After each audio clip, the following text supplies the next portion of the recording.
guys, today I'm going to review this book by Roald Dahl, James and the Giant Peach. So when I read Matilda and Charlie and the Chocolate Factory and Charlie and the Great Glass Elevator, I liked the way that the author Roald Dahl put the story together, and it was really nice because it had, how do I explain it? It was funny and so much imagination and so much creativity. So I got this book, James and the Giant Peach, and I read it and I loved it. So I'm just gonna tell you about the beginning, just a little bit about the beginning. So James, this boy over here, he's a boy who lived with his parents, but one day, and he used to live beside the sea, and he'd play with children all the time. But one day his parents went to London and were eaten by a giant rhino. So I'm not sure. It's it's a little weird, but anyway, they were eaten by a giant rhino. So James had to live with his two aunts, Aunt Sponge and another aunt. Wait, let me just check the name. Let's see here. Aunt Spiker. Okay, Aunt Sponge and Aunt Spiker. Aunt Sponge is a fat, I guess. Their characters. Okay, it's a little fat.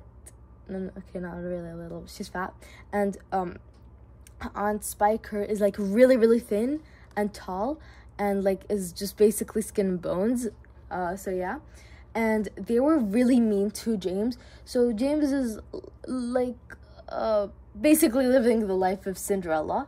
The two aunts would make him clean stuff and cut wood and stuff like that. So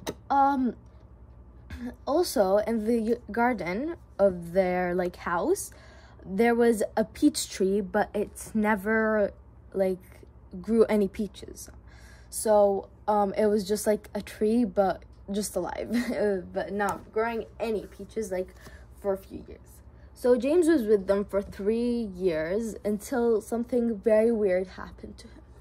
So one day, he was cutting wood, and then somehow, I forgot how, but he made the aunts angry, and then they told him to go away before they hit him and stuff like that. And then he went behind the house, I think, and then he found a man, and then this man gave him a little bag, a sack, and then a little sack, and then told him that he should put the thing inside the sack into water, and then drink it. It'll make him very strong and that. So then he was going to, but he was going to go to the house, but then he tripped, and then in front of the peach tree, and he fell, and how do I say it? He fell and dropped the little things inside the bag, and then then he tried to catch them, but they were in the ground and it was too late. After a few minutes, the aunts were going to be angry at him, but then they saw that there was a peach in the tree, and they're how can there be a peach in the tree? The tree never grows any peaches.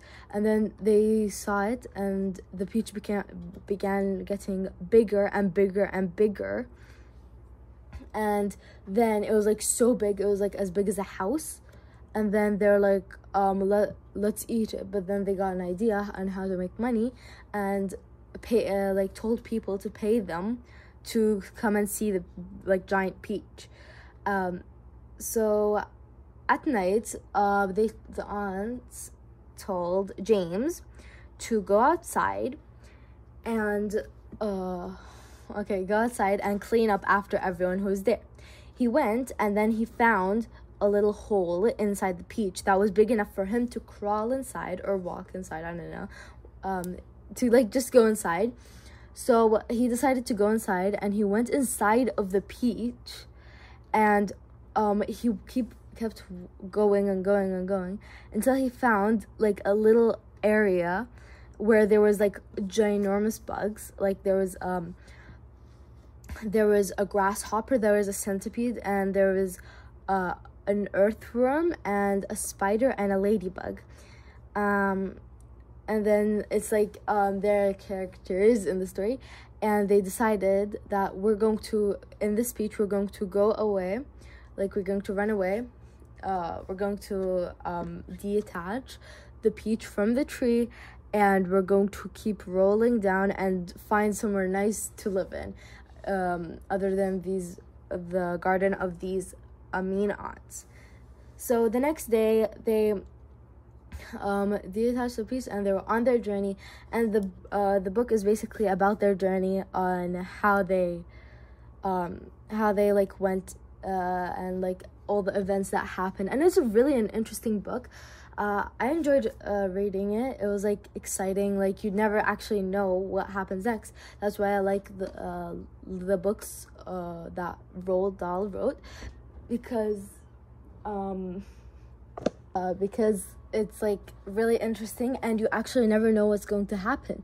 So it's like plot twists, and I love plot twists because especially with the Roald Dahl books and the Where After books, because you actually never know what's going to happen. Like it could go like so many different ways, and especially Roald Dahl, because like Roald Dahl like is like with his books, he's like creative, and then like he brings in like things that like you would have never expected, and then like you would have never imagined. So like it's really unexpected, and I really love the book. So yeah, and I hope you guys enjoyed this video. Please like and subscribe. Bye.